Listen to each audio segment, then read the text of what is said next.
കേരള കത്തോലിക്ക കരിസ്മാറ്റിക് നവീകരണത്തിന്റെ സുവർണ ജൂബിലിയോടനുബന്ധിച്ചുള്ള ആഗോള മലയാളി സംഗമത്തിന്റെ ഉദ്ഘാടന ചടങ്ങുകൾ ദീപശിഖ പ്രയാണത്തോടുകൂടെ ആരംഭിച്ചു.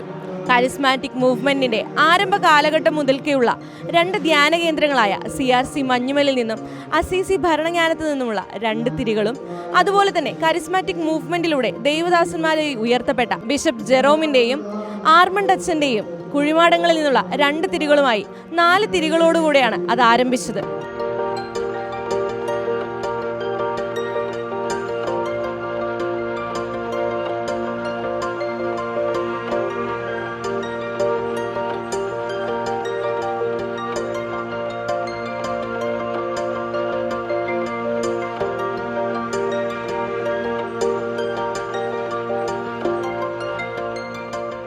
തുടർന്ന് കേരളത്തിൽ ഇനിയും കത്തിജ്വലിക്കേണ്ട കരിസ്മാറ്റിക് മൂവ്മെന്റിന്റെ പ്രതീകമായി വിവിധ കരിസ്മാറ്റിക് മൂവ്മെന്റുകൾ കേരളത്തിന്റെ ഭൂപടത്തിൽ തിരിതെളിയിച്ചു.